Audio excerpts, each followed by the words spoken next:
Sanibonani guys, igama unqobeleni bathela mazibela e-homecoming ngomhla ka-9 March. Hayi-ke guys, ungarejeke umane wanethezeka-ke embhedeni wenye indoda nonkosikazi wenye indoda engazi ukuthi-ke umnikazi wekhaya uzoshesha abuye. Uthe mengena nje ngomnyango uShwabi wabememeza-ke unkosikazi wakhe uMangcobo esho phela ukuthi langelihle, langelihle sengibuyile phela, ngiyathemba ukuthi ungilindele. Hayi-ke guys, ungaraji umane wavuka wacica amehlo methulalelisisa kahle, hayi bo noma thize izinto ziyafana phela. Iphimbo likaShwabi phela lelo manje. Wathi uthi uyasukuma ugqoka ibhluke kwasho ukuthi sekulate guys. Lo muntu akangqongqozi ngisho ungqongqoze ekamereni lakhe phela semzini wakhe laphaya. Umane udusha umnyango, hayi wayithela kwinsambatheka into ebekade engayilindele enhlobo, ebekade eyilindele emaphushweni kuphela. Umane nje wathi, hayi bo ngaraji, ufunani emzini wami? Embhedeni wami nonkosikazi wami. Wabe siletha isibhakela sokuqala.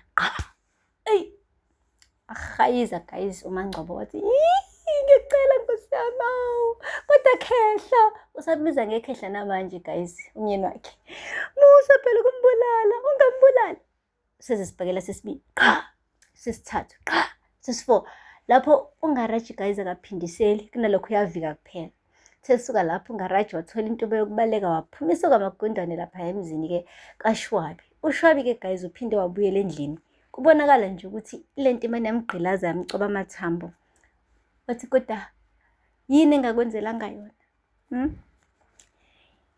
Ungaraji embhedeni wethu la ngibeka khona nami ikhanda lami khona. Hayi bo guys, wakhala uMangcobo wathi uyaxolisa, naye bagcina bamnikezile 1 and 2.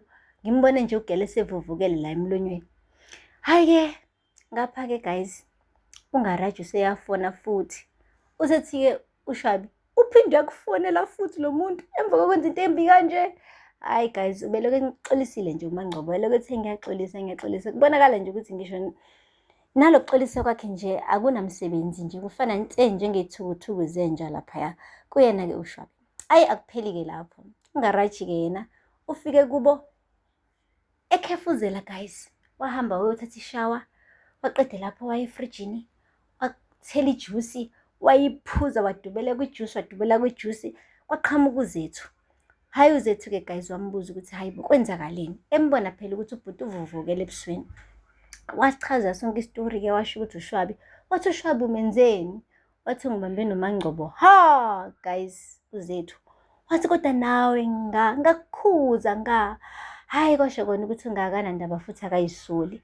Umane nje wathi buka nje, ngishiya uMangcobo yedwa laphayana, uzomenzani mina? Ezi angiboni ukuthi kuyiselihle ukuthi ngimshiye uMangcobo, kumele ngihambe ngiye khona. Wathi uyahlanya-ke manje, uyahlanya, uzokubulala wena uShwabi. Wathi ngcono angibulali. Wathi hey, uyayiphosa emlilweni ubhekele uthi ngcono ngishe, kungcono-ke ngishe, ngiyahamba mina ngimvikele uMangcobo. Wathi uZethu kungcono kuhambe mina, dedela mina ngihambe, imini ozokwazi ukulungisa lesi simo, hhayi wena. Guys, inkani kangaraji ugcine ehambe ngenkani-ke eyale emzini wakhe uShwabi, la vele kukhona khona indoda ethukuthele eganweni wabo, ekuphoxe unkosikazi wayo ebikade ingalindele nhlobo ukuthi angayiphoxa ngale ndlela. Izimpela ichithe nesisebenzi asiqashe yena nesiholelayo every month. Guys, akupheli-ke lapho. Le kokubheka-ke nangokuba buphoyisa namhlanje kovuka ekuseni uhlala phansi udla indle ekuseni nonkosikazi wakhe kanye nonina. Hayi-ke bambuzile ukuthi kuhambe kanjani kuleya nkonzo-ke yokukhulekela abantwana abadlulile emhlabeni ngenxa yesifo se-cholera. uSifiso waphahluka-ke guys, wathi awu inkonzo ihambe kahle kakhulu, sibonga uZethu. Yabona uZethu waphiwa, uZethu nesiphiwo sokuvuselela abantu. Usithwalile loya muntu umncoma nje uZethu uMankwanyana la eduze kwakhe. Guys, uMankwanyana umane washiselwa, waba nesifudumezi ugirl, wabona kungcono ukuthi amane ahambe ayobheka umpendulo ngoba impela angasayithole esemhlafuna ngamazwi uSifiso mekuthi uncoma umakhopheni wakhe phambi kwakhe. Guys, akupheli-ke lapho. uSifiso uyifunde late indaba yokuthi semane wanyathela kabi lapha kuMankwanyana ngokukhuluma nje ngoZethu emncoma.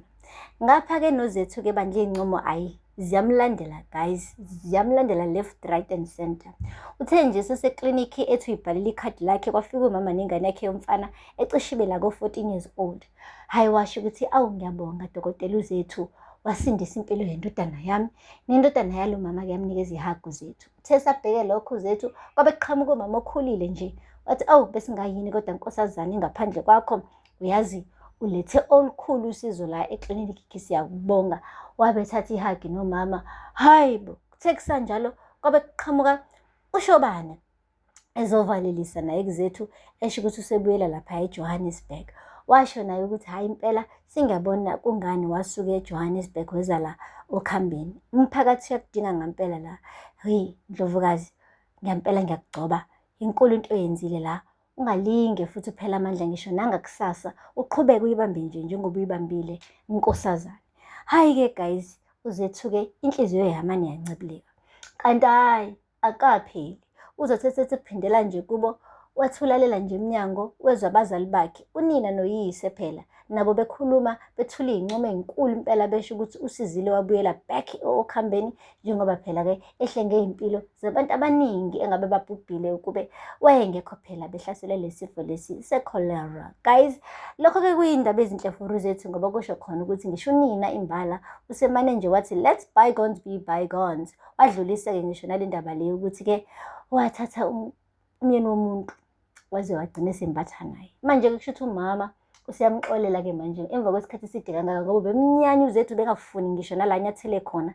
Kodwa-ke ngoba usindisa iy'mpilo zabantu zase-Okhambeni, ugirl has redeemed herself. She is now loved by her own family. Ngisho umama wakhe umbala usemane wamamukela ngezandla ezimhlophe, wamxolela ngokuphelele. Guys, ngapha-ke nanguNomalanga guys, waqamba amanga phela ugirl, wathi une-boyfriend, kanti une-boyfriend invisible engabonakali.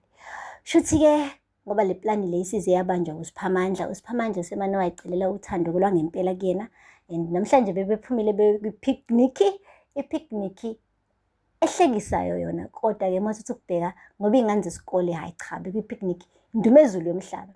Shuthi-ke ubhuti uthenge amagwinya, wathenga ama-popcorn lawa ayimbalabala, wathenga nje yabo lokhu kudla lokhu okuthengwa iy'ngane zesikole, wakubeka kwi-picnic, wathi i-picnic yabo-ke bobabili. Hayi baxoxa-ke guys, washela ubhuti, hhayi kebonakala noNomalanga ukuthi impela sengathi uzomvuma ubhuti. Kodwa-ke eyokushera igwinya-ke guys kwi-picnic was wow.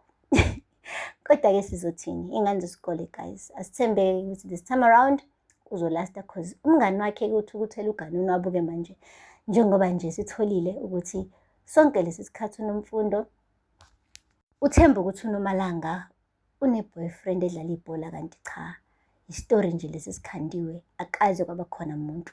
Ubenomona nje ukuthi nge-Valentine's Day uNomfundo wathola iy'mbali ey'ningi ezivela kubantu besilisa, yena wangathola ngisho eyodwa, ebe ayeyi-miss Okhambeni wonke wasesigodini. So wa-create-ke a fake boyfriend. Manje-ke iqiniso selivelile and ubungani babo sebucovekile. Guys, aphela lapha ngamazibela namhlanje. Ningakhohlwa ukusubscribe and like and comment. Until next time, bye. Sanibonani guys, igama uNqobelani Bethela Mazibela e-homecoming ngomhla ka-9 March. Hayi-ke guys, ungarejeke umane wanethezeka.